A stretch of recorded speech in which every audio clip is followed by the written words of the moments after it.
if I'm going to take over my dad's business, buy it from him, which I did. I bought it from him for $3,000 a month for life. Oh, wow. So you did like an annuity deal with your dad. That's right.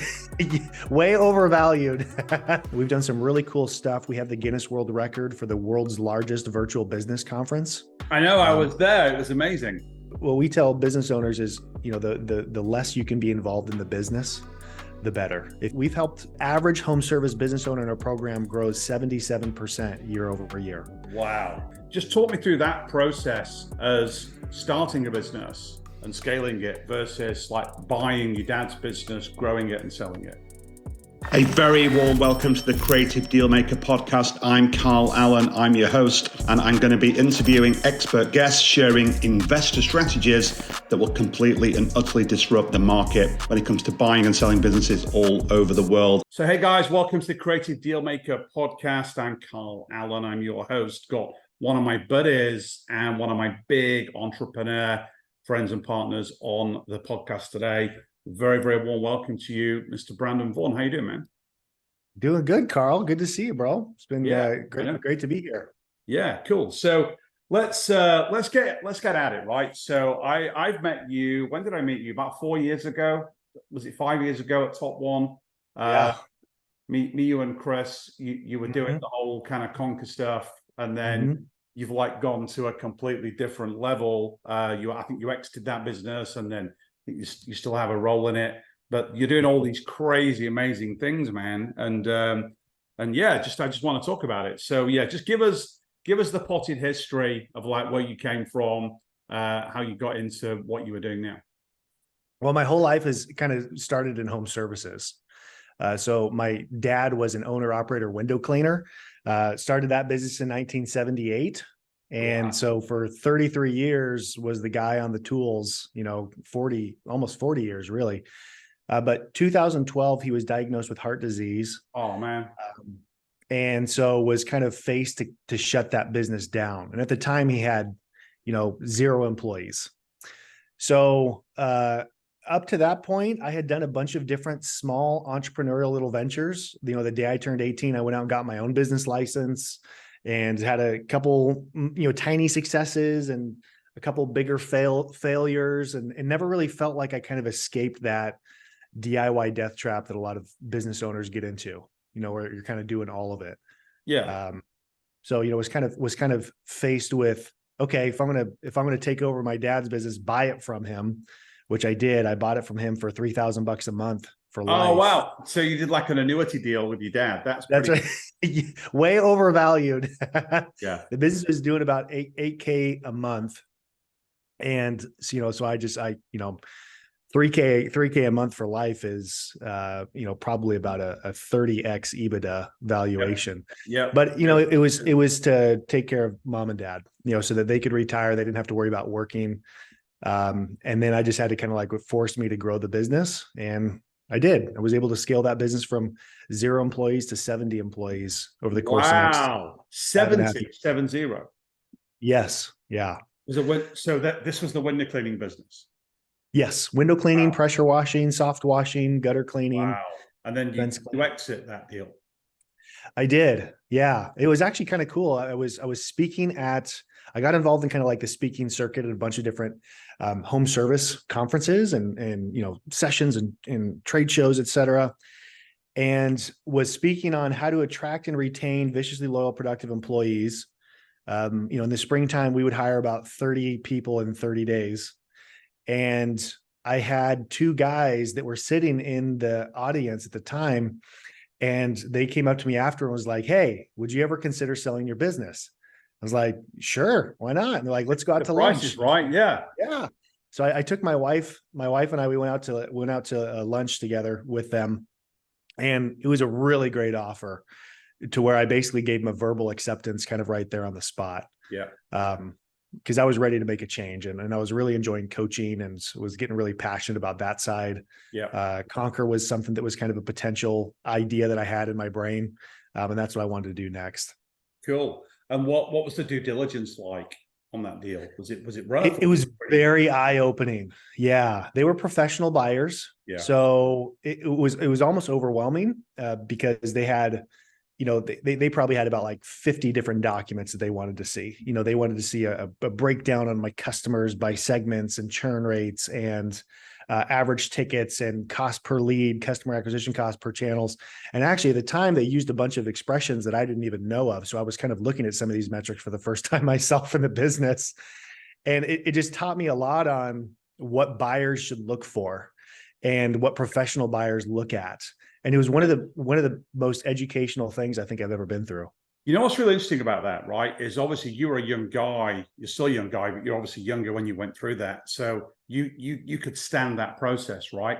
A lot of baby boomers now that are looking to transition out of their businesses, they don't want to go through that, what they call brain damage. They don't want to go through that, trade buyer or SBA deal, loads of due diligence, blood samples, DNA, they want everything. And this is one of the drivers that we're seeing in protege of a lot of annuity deal structures. So, you and I talked about this. One of the biggest benefits of an annuity deal structure is that supplemental income to their retirement pot, right? The average retirement pot's only a couple of $100,000.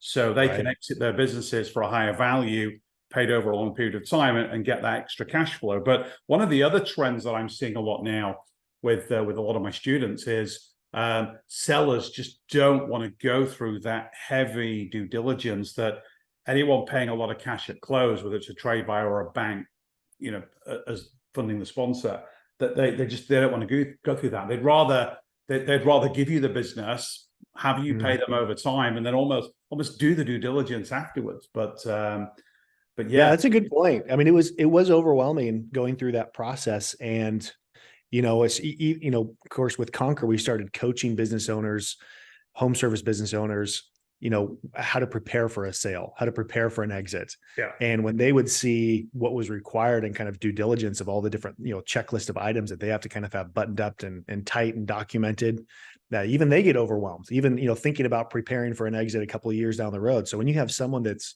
got a high mud score, they want to bounce, and then you're giving them, every request under the sun to kind of take a look at, knowing that that LOI is non-binding. And so it may all collapse and they're doing all that work for, ended up being nothing.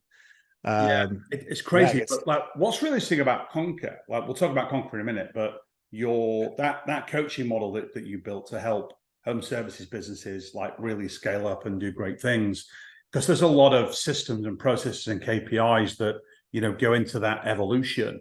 That's really all the stuff that a lot of buyers are looking for anyway, right? Right. Yeah. The more, what we tell business owners is, the less you can be involved in the business, the better. If you're not the bottleneck, if you have everything documented in your brain, because, even just to kind of give you an example, when I bought the business from my dad, he had a little paper calendar. He had a little paper booklet with all of his customer information, and nothing was documented. Nothing was systemized. He had a Quicken account that was very loose, sloppy bookkeeping. He'd get cash payments. And then with customer notes, like he memorized people's alarm codes, and he had, that's so cool. Yeah.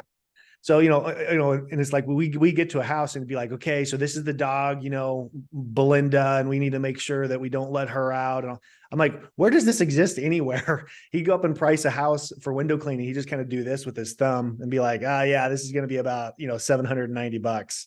And I'm like, how'd you know that? So, all the work that's kind of involved, really it was very painful to document all of that stuff, for my dad. Yeah, it's like almost a business needs to have an operating manual, doesn't it? And we talk about it all the time that only 1 in 11 businesses that try and sell actually do. That's the single biggest problem is that owners are working in their businesses, not on their businesses. So that if they were to leave, that loss of institutional memory, the customer relationships that the seller has, all the systems and processes are just kind of in his or her head. They're not really documented. A new owner is going to rock up either as an owner manager or as an owner investor with a GM to run the business, and they don't know what to do, right?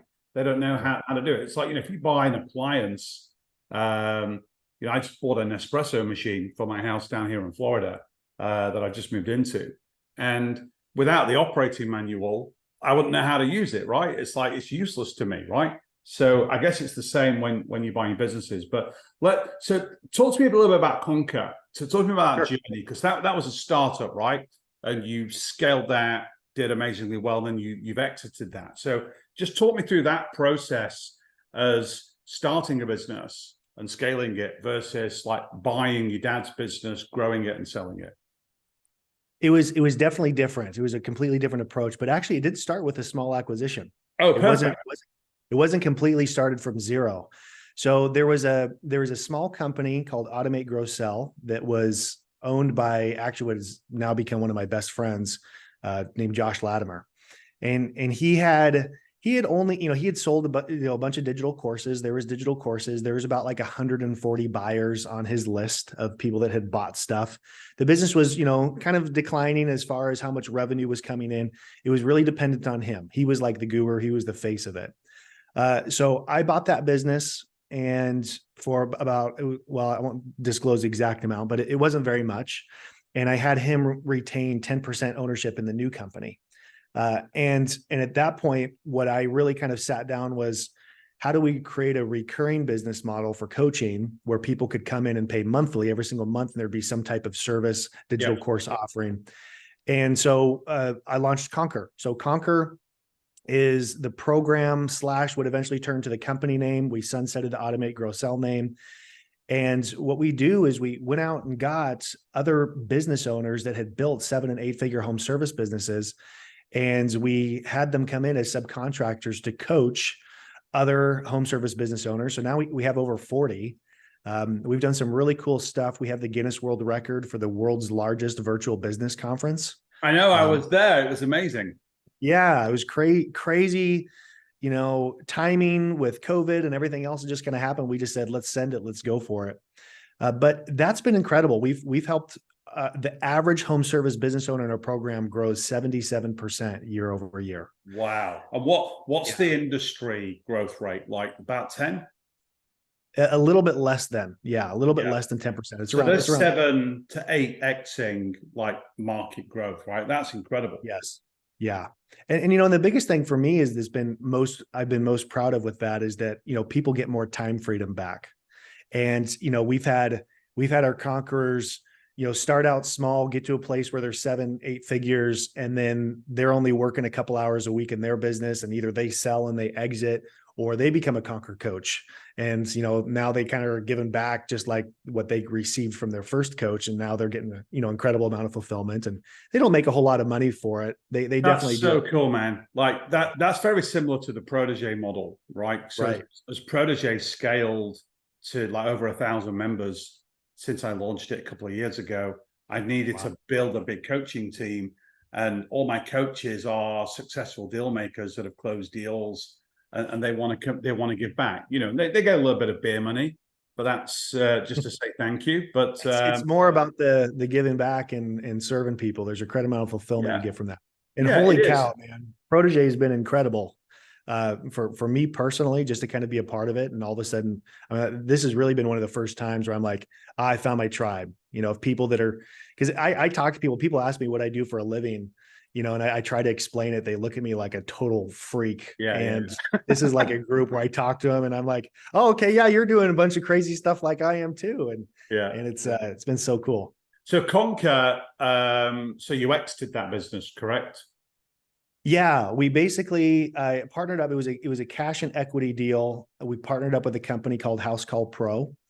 And it's been an amazing partnership. They're software experts, and they have an amazing community. They have 40,000 customers. Wow. And so we've been able to kind of like synergize together and cross-sell. And it's been great. I told them that I'd stick around for a couple of years to make sure the transition is smooth. And that's coming up here shortly. And I probably am not going to leave. I'll probably just stay, and stay involved somehow, because you're passionate about it, right? It's the most fulfilling work I could do. Yeah, for sure. Yeah, it's the same. It's the same with me. I probably spend 75% of my time doing deals. I'm got 4 deals under LOI right now that I'm going to close for the end of the year. But then I'm spending 25% of my time coaching. Don't really make a lot of money out of coaching, but It's not, that's not why I do it, right? I do it because I want to educate the I've market. seen you cry up on stage, Carl. I know what it's about. I You've seen me recognize cry on I stage. recognize the look. But you know what's crazy, and maybe you get this as well in Conquer, but the super highest benefit for me for Protege is the partners that come to me with deal flow. Like Sure. the last every business I own today, I own 26 different companies. Every single one of those businesses, I'm partnered with a Protege, which is absolutely incredible, right? It's so good. Even the $1 billion roll-up that I'm executing on right now, Right. that idea came to me from Ross, who you met at the event. He's one of my business partners, and then a lot of proteges have invested in that. So it's like a family kind of thing that we're doing. So obviously exiting Conquer, and then you're still doing some kind of coaching and stuff with them. That's freed you up to do some really cool stuff. Now, the business that you've got that I love the most is HireBus, right? So when you showed me that business, I absolutely couldn't believe it. I was blown away with that. And do you remember we were in your office in Oregon, right? You're in Washington State though. We're in Washington. Yeah. I was born just above the border. I flew into Portland, and so when you showed it to me, and do you remember you profiled me? I'm a visionary. I'm not an operator. I'd be the worst CEO in the history of the world, right? I remember you profiling me, and it was like absolutely like chalk and cheese. But so just talk about HireBus and like what it does and what your vision is for that business, because that's going to be a monster. Like I'm telling you. It started out as an acquisition. So I actually found a small software company / behavioral services company, and they go into Fortune 500 companies, these larger, enterprise level businesses, schools, and they have this incredible algorithm tool that will it's basically a single question assessment that only takes a few minutes to complete. It's pretty fun. You go and you basically pick some adjectives and then the output on it gives you 21 behavioral scores on what's called the behavioral blueprint. Your proactivity, your aggression, your criticality, your endurance, your order, all these different things that are like important to humans as kind of these behavioral desires. And it profiles it out. But the real secret sauce is, aside from being able to kind of, get a good understanding, some growth recommendations, some really cool reports and charts, it'll benchmark candidates on a scale of 1 to 10 of how good they are is the right seat for that position or not. So, if someone's going to be a right seat for a CEO position or a salesperson or a technician or a general labor, office manager, production manager, et cetera, it benchmarks it. And it's highly, highly accurate. Wow. So what HireBus has kind of evolved to is I bought that software from them in exchange for equity in Newco. Okay. So was able to take that business and pretty much peeled it off, branded it, came up with HireBus brand, built the team, raised a little bit of working capital in exchange for a small slice of equity with a convertible note, and we're building it like a true SaaS startup. And I don't have very much day-to-day involvement in it. I have really good operators and integrators that run that business, but it's growing like crazy. And we've actually bolted on the ability to create done-for-you hiring funnels. And we use AI right now to auto, post jobs and read their efficiencies and go back and optimize the copy. And we're building out some really, really, really cool stuff that no one else in the space is doing to just kind of handle the whole hiring side. Is it purely for home services, or can you scale it into? You can scale that into any industry. This works for any business, any industry. We're talking to people right now that are recruiters and law enforcement. We're talking to people that have this for warehouses, for manufacturing, for sales positions, for accountants, for virtual call centers. So the cool part about it is that, we can go into an organization and we can behavioral profile every single employee in their company, match that against their performance data and metrics, and actually create a custom benchmark and look for correlations between certain behaviors that are in their best top performers. And so then you can create a custom benchmark And then now when they go out and they have everyone come through the hiring pipeline, they can see, what areas there are for growth recommendations. And it's not like a one size fits all, really, because there's areas that can be coached into it. So there's coaching videos and questions to kind of coach people and get them a little bit more aware of what areas they could improve in their behaviors to be able to be more successful in that position. So it's a great, hiring and coaching tool. It's a blast, man. It's one of the funnest things I've ever done. Yeah, it's so cool. And like all my businesses run on EOS, right? So yeah. I use the traction EOS model, and Yep. the right person, right seat is a massive core concept in that program. And I can see HireBus being used in that right. So that they have a tool called the People Analyzer, where it's very much rule of thumb. Does this person have, all the right attributes for the C? I think HireBus could give you, especially in an enterprise, a lot more of an analytical kind of objective opinion. Yes. Yeah, we actually have been helping some proteges. We just helped one of the proteges hire a CEO for one of his new companies that he just hired.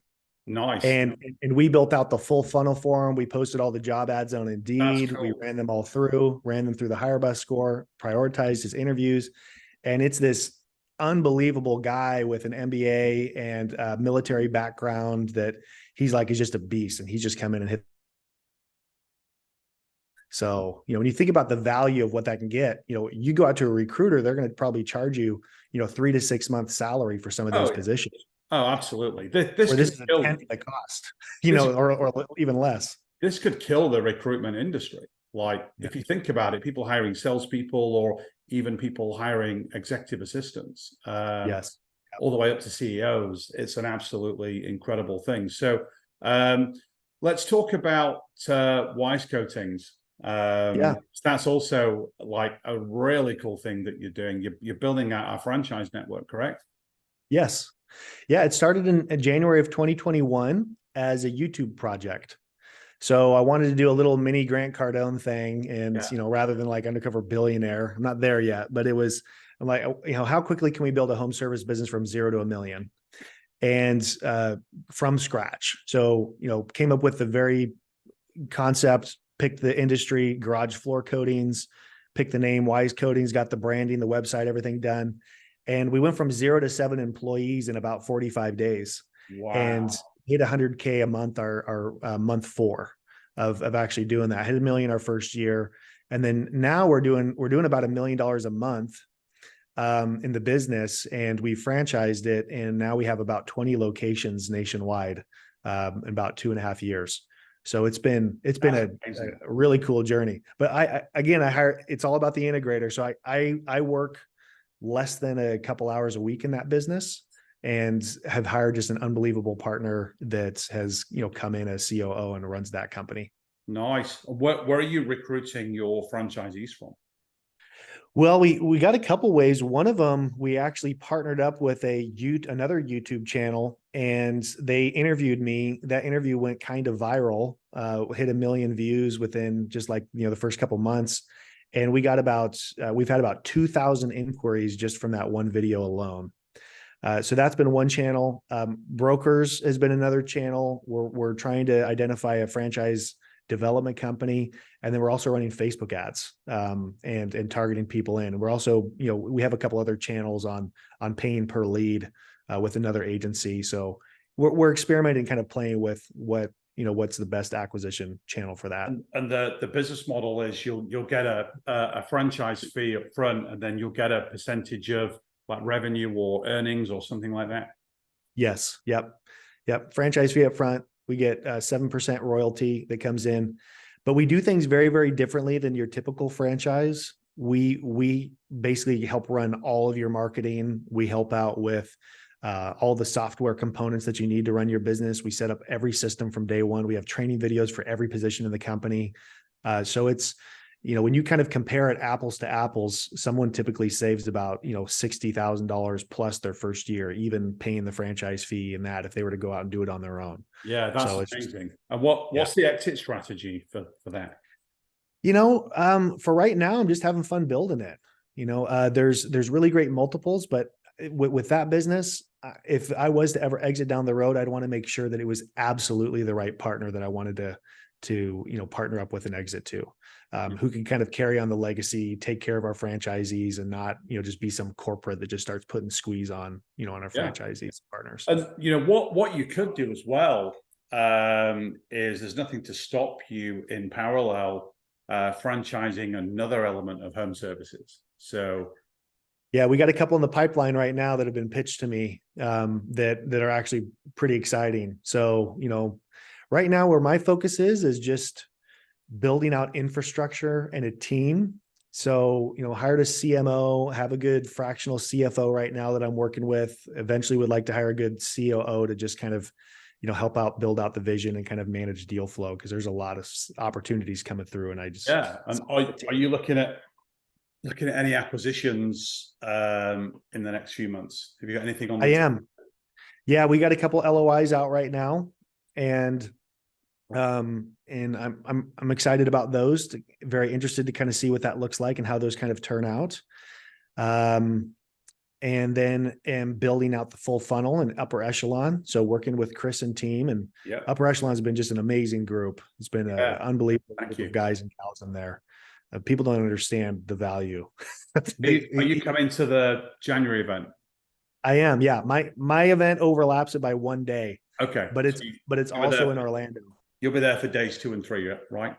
Yes. Yeah. But I'll be in Orlando, so I can literally just drive right from my event over to your event. Yeah, so how often do you fly from Portland to Orlando? Are you coming over like once a month?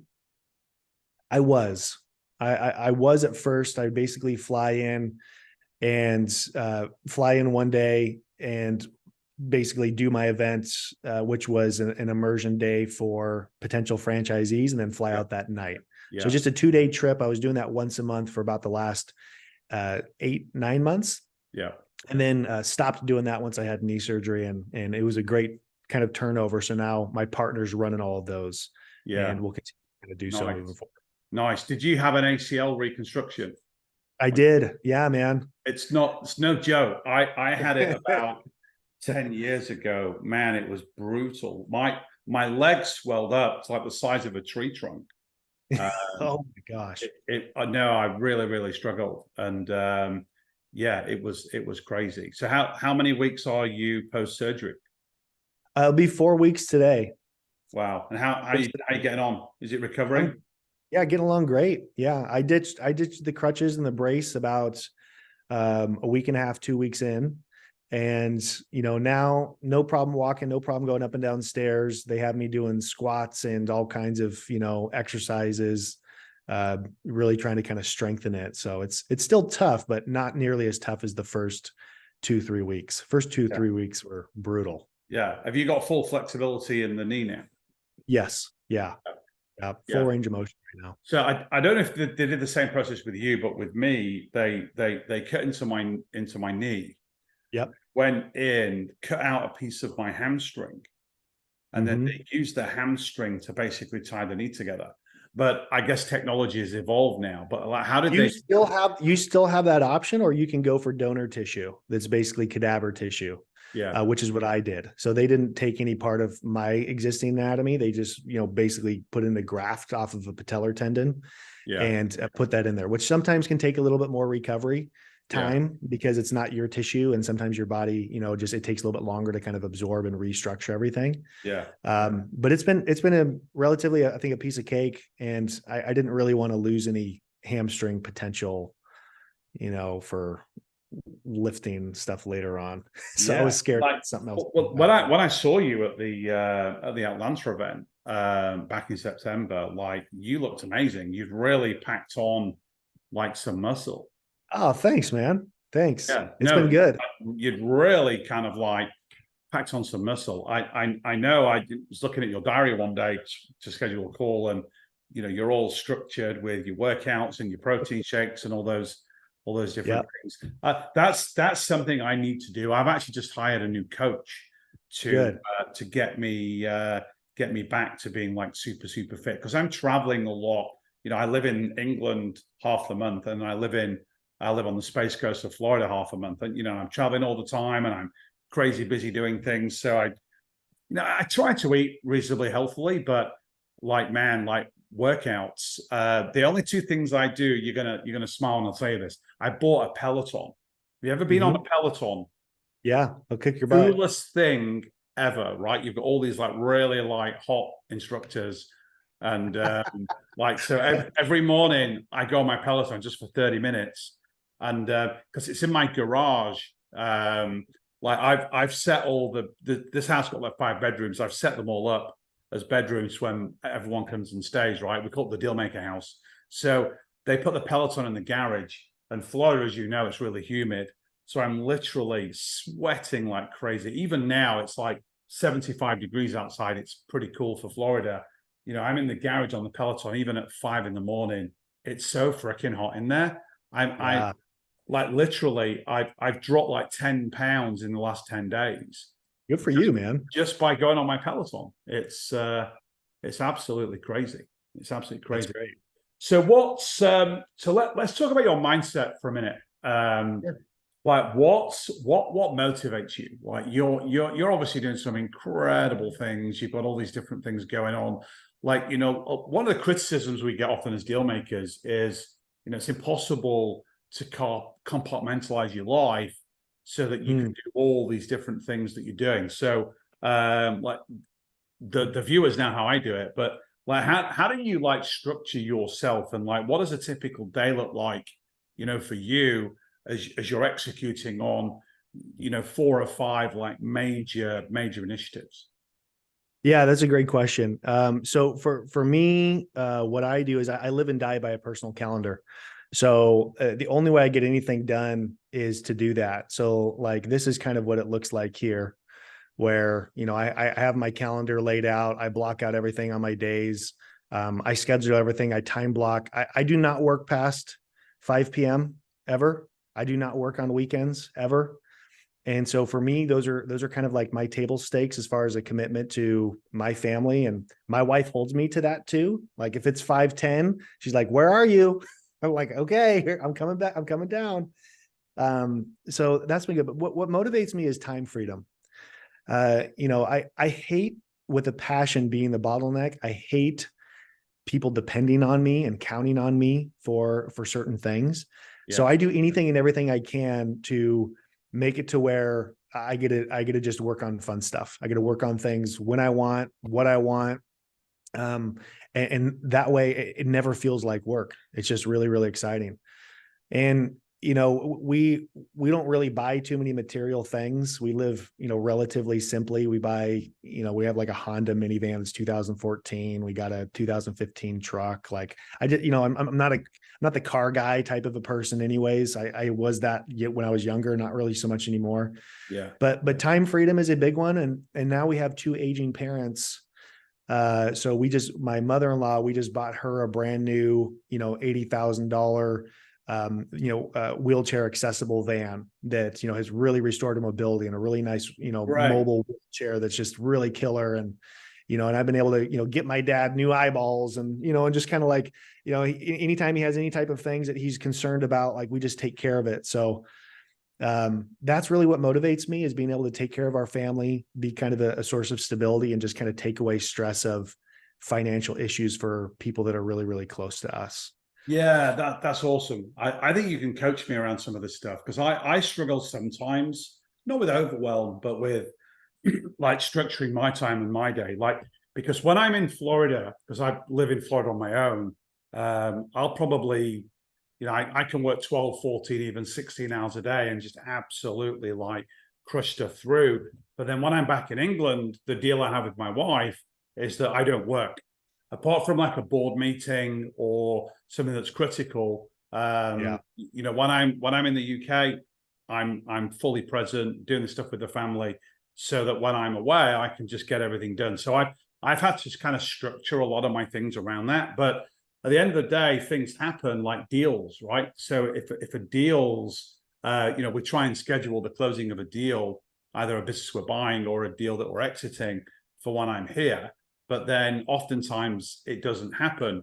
Like the last trip, I was flying back to England. It was a Friday. I generally fly home on the Friday night. And I said to the team, we got to close this deal today because I don't want to be working on this deal on Monday because I've got a whole bunch of stuff planned with the family.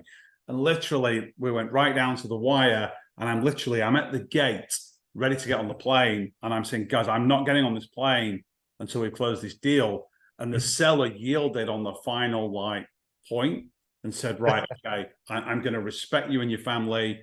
I'll sign it. So literally, the deal was signed. I gave power of attorney to my CFO. The deal was signed as I was in the air, the 7-hour flight back to England. But sometimes, yeah, that doesn't work. I'm at the only time Sorry, buddy, go ahead. For me, I think about Parkinson's law, where the amount of time that you have kind of allocated for something will expand, to kind of fill whatever you allow for it. And I think as long as, whether it's, hey, I'm going to work really intensely for this 1 week, and then I want to come back and I want to spend this 1 week, really intensely with my family. I think as long as the family is happy and content, and, they feel like they're getting what they need. I've seen some quotes, especially, I have younger kids, 13 and 16. And, I've seen some quotes where it's like, you'll spend an average of 19 years with your kids until they move out, and then you'll spend a total sum of 1 year with them for the rest of your life. Yeah. And so it's like crazy, the presence that you have to be. And then once that's gone, it's gone. And then the other part is that, the only one that's going to remember that you worked really, really late nights and we're gone all the time is your kids when they're older. And like that, struck me to the core. It's just like, I don't want my kids having the memory where, oh yeah, dad just worked all the time and he wasn't home. And so I've been very, very intentional about just making sure that I'm present. I eat lunch with them every single day. I work from home every single day. And then when I travel, I always bring my kids with me, at least 90% of the time, unless they don't want to travel with me. They're like, no, dad, I'm going to skip out on this one. I'll either bring at least one kid or the whole entire family with me. Nice. So we go to Orlando in January. I'm bringing the whole family with me and the kids, and we're going to stay a couple days after the mastermind events. And we're going to go hit up Disney and, spend some time there. And so, I try to be intentional about that. Yeah, I know. And it's really important, isn't it? Sometimes I think, do I have the right balance in all of those different areas? So, business, family, health, all that stuff, mission. And it's tough. Like for me, it's really hard to say no to the next deal. Right. I'm very, very privileged now that, because I got so many people that follow me and so many people in my program. I get pitched so many deals to partner on, and I just can't say no. It's crazy. And I go through these cycles where I'll close so many deals, and then I think, well, okay, like which are the ones that are not lighting me up, and I'll exit those. But it's really, really interesting. So what's one great piece of advice you'd give somebody that wants to be a deal maker? Wants to be a deal maker. I'd say that you have to take massive action. This is not something that you dip a toe in and try to see, like, oh, I'm going to go get a list and I'm going to call 20 people. I'm going to go and go check out a couple broker sites and see what's out there and see kind of what's available. Like, I've been talking to quite a few protege members. I think I scheduled about 14 calls last week after my session that I did on that Friday a while back. And we're just talking to people, and, kind of a common thread I heard is like, yeah, I'm still looking for my first deal. And well, what are you doing? Well, yeah, I got this list. Have you called them yet? No, I haven't called them yet. And, I'm just nervous about what to say. And I'm like, oh, let's role play. I'm the potential, sorry, I'll go easy on you this first time, so it's just the more that you just do and you just execute. None of us know what the heck we're doing. Do we, Carl? I mean, I think that's great advice. And every day. I was coaching the proteges on Monday on one. We as you know, we coach 4 times a week. So on one of the calls on Monday, I was coaching one of the guys, John, and I said to him, why aren't you originating all these deals? Why aren't you going and having seller conversations? He's like, well, I'm afraid. Right. So, well, what are you afraid of? You're not gonna die, right? Yeah. You will not die through that conversation. Then he said, well, I'm in fear of failure. I'm Right. like, so I want you to take that word failure and I want to remove it from your vocabulary, right? I want you to look at anything in life as you're either going to win or you're going to learn, right? If you don't win, you're going to learn something. And That's then right. what that does, you stack those learnings, it means that you will win eventually. Could be the next call, could be 20 calls, but then the win's even sweeter because That's you right. really had to work for it. Like how Every call pays. Every call pays. We all every know call that. pays. And I've paid my fair share of dumb tax. Do you know you read a lot like me. Like, do you know Keith Cunningham? Keys to the Yes. Vault, great deal maker and business guy. I think he lives down in Texas. And I met him at a Tony Robbins event about Cool. 4 years ago, a Business Mastery. And he had this great phrase like, don't be afraid to pay the dumb tax, right? Yeah. Because it's one of the most important investments you can make in yourself and your future. And the more painful the dumb tax, the less probability that you're going to repeat that mistake. I've made some whoppers. Like, some of the mistakes I've made have been like humongous, but at the end of the day, you never make them again, do you? Yeah. The two mindset things for me that have been most profound is to get somewhere you've never been means doing things you've never done. Yeah. So, if that's the quote of the show right there. You've never owned a business. Well, what have you done all the way up to this point of your life to give you the result of not owning a business? Okay, you can't do any of those things. Now you have to do something. You have to do something that you've never done before to get to a different level, a different tier.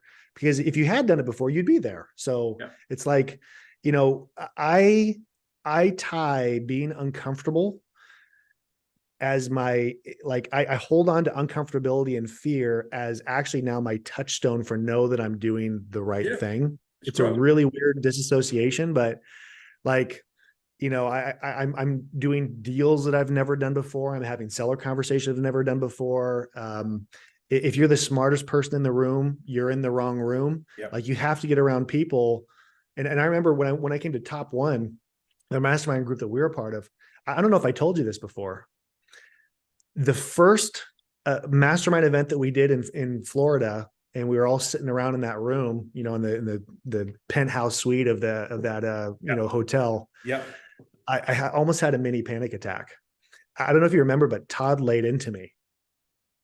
And he called me out. I remember that. Yeah. You remember that? Yeah. He called me out and he's like, you need to know this stuff. You need to know what your messaging is. And you need to know what actually makes you different, like all this kind of stuff. And it really shook me. And on break, I kind of went out in the hallway and I called up one of my business partners and friends. And I was like, dude, I don't know what the hell I'm doing here. Like, everyone here is smarter than me. Everyone, like, they all have these huge businesses. I got this tiny little Conquer business, that's just like doing, just hit its first $150,000 a month. And I was like, what the heck am I doing here?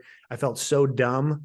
And he told me, he's like, hey man, if you're the smartest person in the room, you're in the wrong room. So I guess you're in the right room if you're the dumbest person in the room. I'm like, okay, I guess. And I just had to kind of swallow my ego and just kind of go all in and just learn. And man, it was one of the best things. I built some of the best friendships, from being in those types of environments. So got to get around. That's how I met Chris. Chris Moore's my business partner now in probably half of the companies I own today, right? And savage. What we're doing with Dealmaker's 7x'd in the last 2 years alone. And a lot of that's down to Chris. And Chris runs that business. He drives the sales team. He built the marketing machine. And then every time we acquire a business into our group, he has like this SWAT team. It's really elegant how he's done it, right? So he has a SWAT team that he parachutes in that's got a finance person, a marketer, and an ops person, and a salesperson. And he parachutes them in, and they just completely like gentrify the business and get all the right systems in place and do all those incredible things.